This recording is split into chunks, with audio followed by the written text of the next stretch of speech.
Biodun Stephen is a prolific writer, producer, and director. She has left an indelible mark on Nigerian cinema, notable for her distinctive storytelling in niche genre, romantic drama, and comedy. One may liken her to Hollywood's Tyler Perry. Today, Adedolapo and I would be engaging this Nollywood thespian on how she juggles her multiple hats in an ever-dynamic creative industry. Dolly P. Biodun, your unique storytelling has set you apart. Before we set into the creative process, tell us a little bit about your background. Thank you very much for having me. My background, I studied philosophy in school. Wanted to do theatre arts, but my parents didn't agree. And then I did philosophy, and right after university, I got a job as a radio presenter. Wanted to become a radio broadcaster and then television presenter. And I left that to do copywriting at an ad agency for a few years, project management for another few years, and then went back to radio for another 2 years, and then went to film school. And I think that in that time, I realized that I was oscillating around the same industry. It was all entertainment. Mm-hmm. It was all, it was radio, television, film, radio, television. I mean, I've always been a writer, even alongst all that line. And when I went to film school, I came back, and here we are. We started the journey.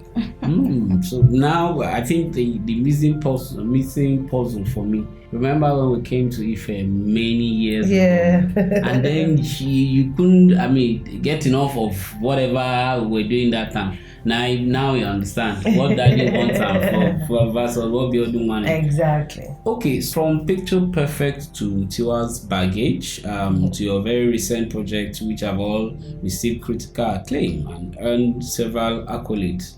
How do you balance the roles of writer, producer, and director to create impactful stories, with narratives that resonate with your target audience? So. First as a writer, it is looking for telling stories that are my truth. So many times, a lot of my films have a fragment of my own truth. I have come to appreciate all of my own life experiences. What some people say, oh, I had a bad experience. I see a story in everything. I see a story in basic conversations. And so I think just valuing that. And before I started making film, I used to do a program on radio called Whispers. And it was a live sharing, program. People talked about, some really, really hard things that they've been through in life and how they surmounted it. And that sort of became the bedrock of how I wanted to start telling my stories. I want to tell the stories that connected people, that also help people to understand that they are not the only ones walking in a particular, shoe. There are people like you as well. So that program that I did for 2 years really, really cemented how I wanted to be as a storyteller. And when you're writing the story, because I also see in pictures most of the time. So when I'm writing the story, I'm already seeing pictures. So I'm pretty much a director. And then from the producer angle is, I'm questioning every scene. Is this scene important to this story? Is it moving the story forward? So those are the things, as at the point of when I'm writing, I'm thinking about all of that.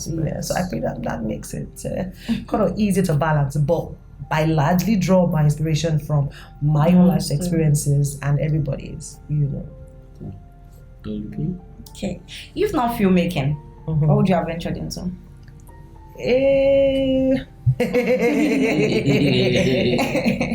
Maybe be slice woman. I probably will be buying and selling. I hate it, but most likely that's what I might be doing. I don't see myself as a 9-to-5er. Well, even I did it for a few years, but I'm buying and selling. I can relate. All those. Some people would even argue that those your Facebook followers don't think that acting. It's bigger for them than. So, what's your top 3 all-time great films? Of my own films. Yes, yours, yes. And then international and Hollywood.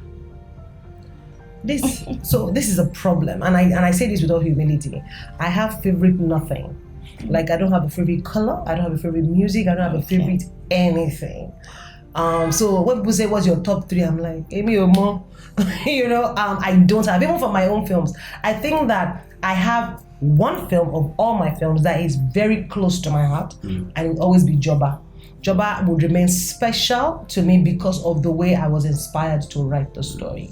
And Joba, I always say, is a spiritual gift. So that is why of all of my films, it's always really special. But for every other person's film, I don't have favorite anything. No. I'm very seasonal. I like something in the moment and I move on. So I can't say this is my all-time favorite. With all humility, I don't know. And then internationally? Oh no, the same thing. Okay. So in the music business, collaboration is common, but then why is it different for Nollywood? Oh, I think that collaboration is the key card right now. That's the currency that we're all spending. I just got off a meeting about collaboration. We've come to understand that if we want to tell a certain kind of story, one of the things that hinders us in Nollywood is money. Finance is a major issue.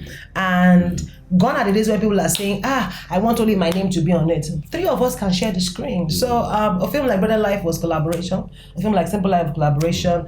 A film like Big Love was multiple collaborations, small talk. So collaboration is the currency. And if we want to tell certain stories with a certain scale, you need everybody's money. You need everybody's, money, expertise, skill, marketing. So collaboration is the key. And yes, and so I think that is what we are all even doing now. So a film like Black Book, which is like one of the biggest films at the moment, it was purely collaboration. Jagun Jagun, King of Thieves, they're collaboration. So they are a level that you want to take your film to, and you don't have the finances. You can't do it alone. Yes. And to be honest, shared risk is always better. Oh, yes. Sure. In terms of effort or financial? Shared risk in all ways. If you are invested, collaboration also does not mean currency. Okay. So if somebody wants to collaborate with me, it usually, do you have money? Okay. I have this. I have skill set. I have equipment. I have the tech team. So right now, collaboration has elevated from bringing raw cash. And then if you are all sharing it means that if I work on a film, I don't get paid. That is my own seed money towards the film. And so it's also important that I do a good job so that their film can, the ROI is certain and I can get my own cut. Sure. So it's both ways really, effort and skill. It's shared risk. Funny that you mentioned risk, so sometimes even legal action, aspect of the business, sometimes it's, it's the currency. It's currency and can come in as an equity. Yes. So, Dole. Okay, I will speak for over 1 billion people. For one of the actors and actresses, aspiring filmmakers in this competitive industry, what would you say are the frontiers? What would you tell? Yes. Look. Okay. You must have the basic of basic if you want to be a filmmaker is to have some sort of creativity in you. Okay. Creativity also is not enough. You must have the hunger, to want to prove a point. You must also find your voice. I think that a lot of young people don't even know what their voice is. I have come to understand what my voice is what has set me very distinct. I like drama. I like family story. I like relatable human experiences. I have stayed in that. I don't try to do action film because I don't even watch how many do I watch. So you need to understand what is your voice. If your voice is to tell horror stories, stick to it. Eventually, people will get to know and appreciate, and you become the forerunner in that department. So I think that one of the key things I will tell people is it is not an easy road being in Hollywood. There are days when you will doubt if you're even talented at all. There are days when you will doubt whether this was what you're supposed to be doing. But if you believe in it strong enough and you have the will and the courage, you do it. And take every opportunity as if that is your only opportunity. Don't ever, again, for a lot of young people, you make one win and you think you've arrived. No, when I studied abroad, as at that time, if you go abroad to study and come back, people just think that, oh, you're a star. No. It's a blow. I did not blow. When I did my first film, The Visit, and it earned us a nomination for Best in West Africa at the AMVCAs 2015, I thought, that's it. My name is out there. No. It was like, I did my first film in 2014. I did my next film in 2017. Do you understand? And when I did 2017, I don't think, in fact, I'm still an upcomer because there are people who tell you, who is Biodun Stephen? You know, there are people who don't know. Despite it all, there are people who don't know, because when I did Brother, like people are saying, who is this woman? Then I did Sister. Who is this woman? I'm like, Egbami. How would you know this woman? So you can never ever. A win is never enough. You have to keep winning, and you must be hungry to keep winning. Yeah. It's the hunger that would make you want to go extra mile. Exactly. Put extra effort. Yes. I think that, you know, it's important to always treat every project like it's your first project, because you never can tell the one that, you know, would be the one big hit. And one hit is not enough. You know, there are many artists. They sing one single, they blow, and then you don't see them anymore. You see, repeating. You see, when you making the first hit is easy. Making another hit, that is where the challenge is. Sure. And that is why we must treat every project as if it's our first. Cool. So on the final note, I said in my intro, you know, how you're liking to Tyler Perry. So Tyler Perry, do you connect, do you relate, do you follow? Absolutely. I'm a huge, I think I've been following from the very first film, watch his plays, watch the films, watch the series.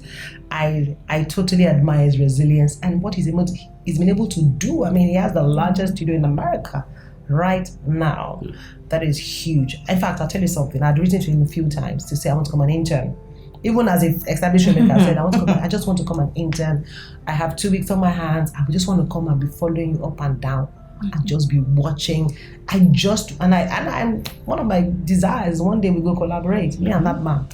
We'll make a film together. It's gonna happen. Yes. It's gonna happen. Yes. It's gonna happen. So, and that's it for this particular episode. You've heard it all, from the private to the some of the details you know now. You know better. And from Adedolapo, Biodun and I, it's bye for now. Thank you.